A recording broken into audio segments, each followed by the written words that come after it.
Olá pessoal, estamos de volta aqui com mais um episódio do Aviscast e a gente vai conversar agora com o Mário Salviato, que é do Criatório Mário Salviato e do Instituto Avis, que palestrou sobre galinhas de raça puras e mudanças climáticas. Tudo bem, Mário? Seja bem-vindo aqui no podcast. Mário, como essas mudanças climáticas têm afetado as galinhas de raça pura hoje? Primeiramente, quero agradecer o convite, Obrigado. né? Tá trazendo um pouquinho de um assunto que a gente gosta muito, né? Eu acredito muito nessa questão da mudança climática, na verdade tem afetado todos nós, Sim. né? A principal mudança é realmente em relação ao clima, né? Você tem períodos na nossa região que o frio ele está ficando menos intenso e o calor bem mais intenso. Quando você trabalha com aves, principalmente europeias e norte-americanas, você vai notar diminuição da pena, a mudança. A primeira coisa é a mudança física da ave.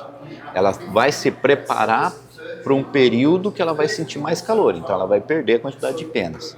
Então você já nota isso daí, aquele padrão que a ave teria que ter, ela já não tem mais, né?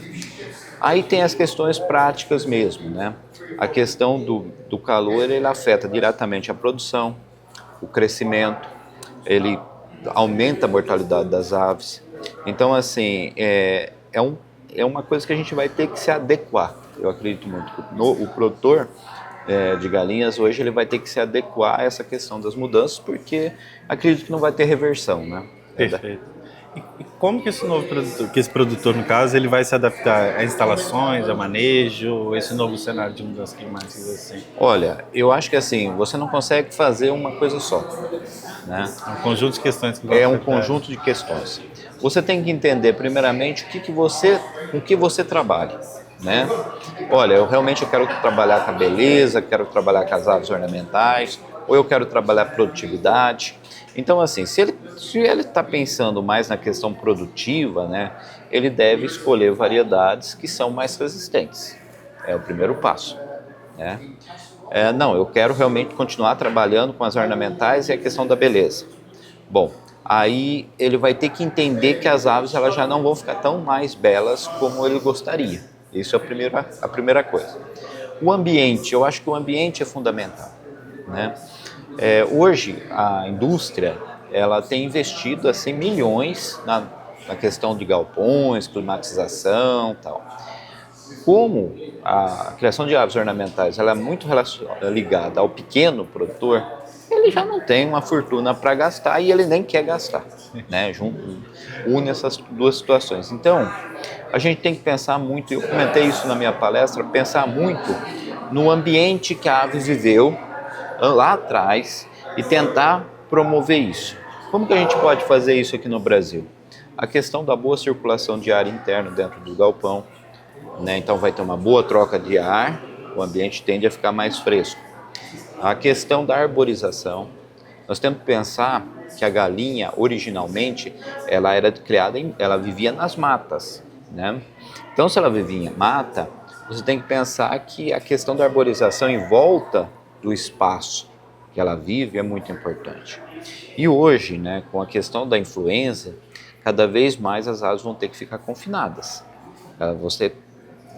A gente não sabe como vai ser o futuro, mas eu acho que a galinha solta no espaço aberto, sem cobertura, vai ficar mais difícil.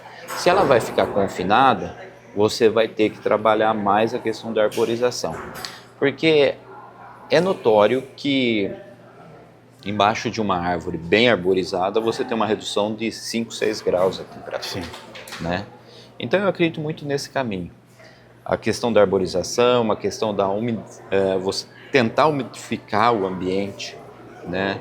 Então, água próxima, de boa qualidade, existe hoje que fica barato, alguns exaustores que você põe no telhado, determinado período do dia, em que até você pode programar, por exemplo, das 2 horas às 4 da tarde, liga de meia em meia hora, fica 5 minutos lá circulando, ele vai dar uma melhora no ambiente, né?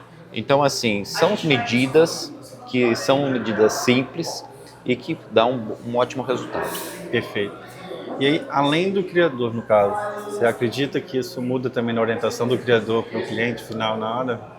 Porque ele está acostumado talvez com um recinto em casa, lá, quem gosta das aves ornamentais, né, que você falou. Muda também até a orientação para o consumidor final, no caso, para manter esse animal lá, senão com a lá. Beleza que ela tem toda pode se perder. Né? Então o criador já tem que ficar atento a isso também, a orientar diferentemente o seu cliente. Exatamente. A gente até comentou também, né, eu já comentei com alguns clientes, sobre a questão da pessoa estar preocupada, porque ela tem, às vezes a pessoa cria como pet, né, ou tem 2, 3 galinhas no fundo de casa para ter uns ovos. Só que ela pega amor pelas aves. Sim. Ela quer que as aves vivam bem, tenham uma boa qualidade de vida, né, e que começa a fazer parte da família, vamos dizer assim, como um cachorro, um gato, né? Então ela começa a fazer parte da família. E aí o que a pessoa falou, como que eu posso fazer, né? Com essa questão, dessa questões de influenza, das doenças, eu tenho aves silvestres que vêm, né? Porque o meu quintal é aberto, tudo. E aí a gente dá algumas dicas para a pessoa, tanto na questão de alimentação, né? Que você melhora a qualidade da vida dos animais, das aves, através da alimentação, né? Tanto na questão do ambiente mesmo, olha, evitar, por exemplo, você pôr a ração num ambiente que as aves externas tenham acesso, a água que as aves externas tenham acesso. A água e comida tem que ficar num lugarzinho isolado, que só as suas aves vão poder entrar lá para comer. Né? Se for, geralmente a pessoa ela cria galinha no fundo da casa. Sim. Né? Diferente, por exemplo, da Europa, dos Estados Unidos, que bota a galinha na frente da casa como algo realmente para mostrar a beleza da ave. No Brasil a gente tende a esconder um pouco as aves, né? Deixar lá no fundo. Então se você vai deixar no fundo, por exemplo, usa uma tela dessas telas de campo de futebol. Sim. Você põe lá em cima do seu muro, em que as aves elas não vão descer. Por quê? Você não vai ter comida fácil para elas. Sim. Você vai ter uma barreira. Elas não vão, você vai estar protegendo. Né? E assim, e outra coisa também, que eu acredito que quem quer tem que ter muita atenção, é a questão da alimentação. Ave ornamental não é galinha de produção. A ração que existe no mercado, ela é feita para galinha de produção. Então, Mário, eu não posso dar a ração que hoje tem em casa para pecuária? Não, você pode. Só que o ideal é que você complemente. Porque você não quer uma galinha que vai botar ou engordar. Sim. Você quer uma galinha que ela bote, mas que ela vai fazer uma companhia para você. Né? Então aí você precisa dar outros alimentos para complementar isso. Perfeito. Então a alimentação ela influencia nessa adaptação também. Ela é uma forma de você mudar esse manejo, tipo, você falou, né, perda de pena e tudo mais. Essa alimentação, essa suplementação, ela também pode ser um tipo de manejo que precisa ser adaptado para as mudanças climáticas? Sim. Veja bem, quando você pode nunca ter morado no interior, você pode nunca ter convivido diretamente, aquela questão da avó que fazia aquele cafezinho com aquelas bolachinhas, mas você ouviu a sua avó contando isso para você. Quando você vai tomar um cafezinho fresquinho e comer umas bolachas, eu lembro da minha avó, lembro do interior. E a mesma coisa com as aves. A gente tem que pensar o seguinte, porque, novamente, eu costumo dizer, é importante que você conheça a história. O que a galinha ela comia? Ela comia insetos, ela ciscava. Então, assim, a partir do momento que você puxa essa história, isso que está lá no DNA da ave, através de uma alimentação, você está, de certa forma, criando para ela um ambiente em que ela vai se sentir mais natural possível. Perfeito. Né? Então eu acho que assim, quando a gente come o pão de queijo, a gente lembra de Minas Gerais. Quando a galinha é fornecido para ela um alimento com a base de insetos, por exemplo, ela vai lembrar da bisavó dela que corria lá nos campos de Minas também. Né? Eu acho que é mais ou menos isso, sabe? A gente tentar promover para a ave um resgate, né? Dentro da nossa atual tecnologia. Perfeito, perfeito. E você citou também a questão da diferença de outros países que criam na frente, outro atrás. O que a gente pode aprender hoje, assim? Como é que esses outros países estão se preparando ou estão lidando com essas mudanças climáticas também? Que o Brasil possa aprender com algumas práticas lá de fora? É bem interessante essa questão da questão dos outros países com relação ao Brasil, né? Foi interessante a sua pergunta, porque você imagina o seguinte: nós tivemos o surgimento da influenza na Ásia, né, na China, depois ela teve na Europa e por último a gente ficou sabendo a catástrofe que aconteceu nos Estados Unidos, inclusive por conta do ovo e tal. E agora nós tivemos alguns casos que surgiram aqui no Brasil. A questão da influenza, eu acho que assim, é o maior exemplo de mudanças climáticas. Vírus e bactérias, eles são assim, eles adoram isso, né? A gente viu a Covid, enfim. Sim. Então essas doenças, elas acontecem muito mais força e cada vez mais vai surgir, né? Eu tive, por exemplo, na Itália o ano passado e lá eles convivem com a influenza. E lá também está sofrendo muita mudança climática. Então você vê essa adaptação. Cada país, cada região, a questão dos produtores, eles estão se adaptando de acordo com a sua região para criar essas aves, para manter as aves, né?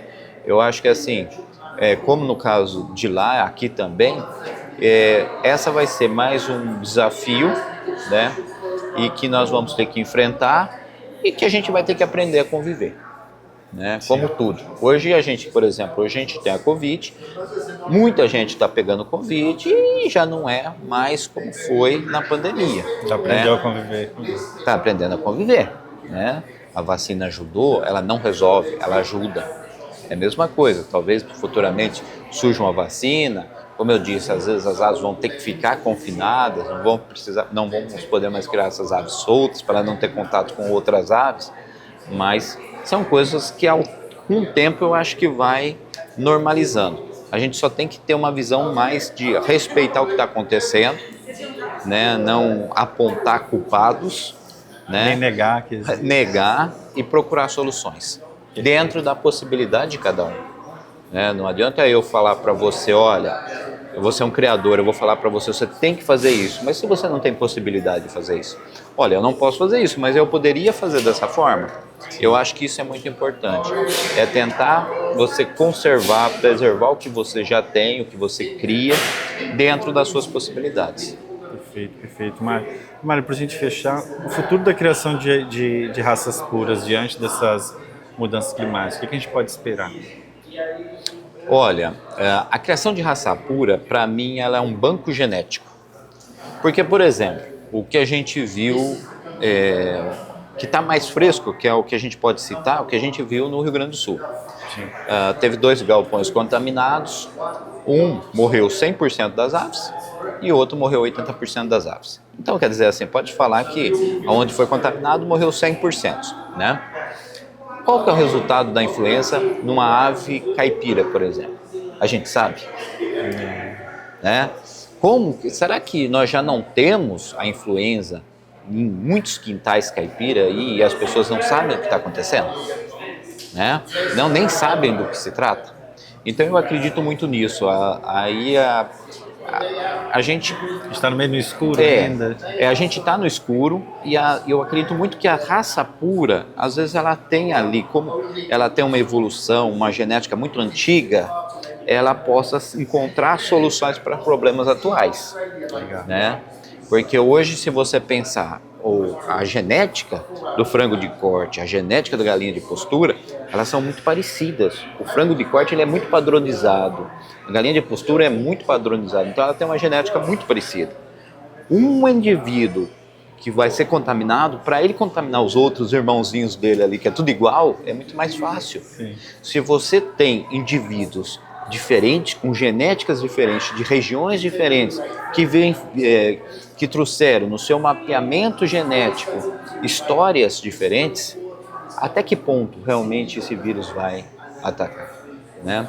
Em 2017, eu recebi uma equipe americana de uma universidade e eles vieram fazer uma pesquisa na minha criação. Lá, no caso, eles estavam estudando a resistência das aves às altas temperaturas. Enquanto um frango de corte, ele não aguenta aí 32, 33 graus de temperatura, as nossas aves aguentam acima de 45, né? Então, assim, eles tiraram o sangue dessas aves, eu conversei bastante com os pesquisadores e a gente falou muito sobre isso, né? Sobre essa resistência que as aves têm e e ele falou muito sobre, eu quero descobrir aonde que foi que no mapeamento genético se perdeu isso, essa história parou de ser contada, né? Da ave conseguir resistir. Sim. E eu acho que essa é a contribuição que a galinha de raça pura ela pode dar aí no futuro para os problemas que ainda vão surgir, Sim. né? E com certeza nós vamos vivenciar ainda. No Brasil hoje a gente tem pesquisas acontecendo para ocupar essas lacunas, de sair do escuro? Isso tem chamado a atenção? Ainda não, ainda é muito pouco. No Brasil o que acontece é o seguinte, pesquisador precisa de dinheiro, né? E quem tem dinheiro? Grandes empresas. E o que a grande empresa se interessa? Pelo produto que ela vende. Então vai ter pesquisa em cima dos produtos que ela vende, dos produtos que ela cria. Não é pesquisa de forma geral. Infelizmente, eu acho que aí teria que entrar o governo, porque pesquisa é um problema nacional, não pode ficar preso a empresas particulares, né? O governo teria que entrar aí e realmente fazer uma pesquisa das aves nacionais, entender o material nacional. Nós temos galinhas da época das capitanias hereditárias no Brasil. Nós temos galinhas que são anteriores à vinda dos portugueses e dos espanhóis para o Brasil. E o que nós conhecemos sobre elas? Nada. Nada. A gente conhece tudo sobre o cobre, sobre as galinhas de postura, a gente conhece tudo. Mas do que tem, a riqueza que existe aí escondida, a gente não sabe, né? Então eu acho que não acredito que vai ser por hoje, mas eu espero que isso mude, que tenha realmente pesquisas para poder conhecer um pouco mais do material que existe no Brasil. Perfeito. Mário, mais uma vez, muito obrigado por bater esse papo dessa aula aqui pra gente. Que é isso, obrigado, eu estou à disposição. Obrigado. Bom, pessoal, que aula, hein? E ó, até o próximo episódio, já tem uma playlist aí cheia de novos episódios também, de outros assuntos aqui no mundo das aves. Até a próxima.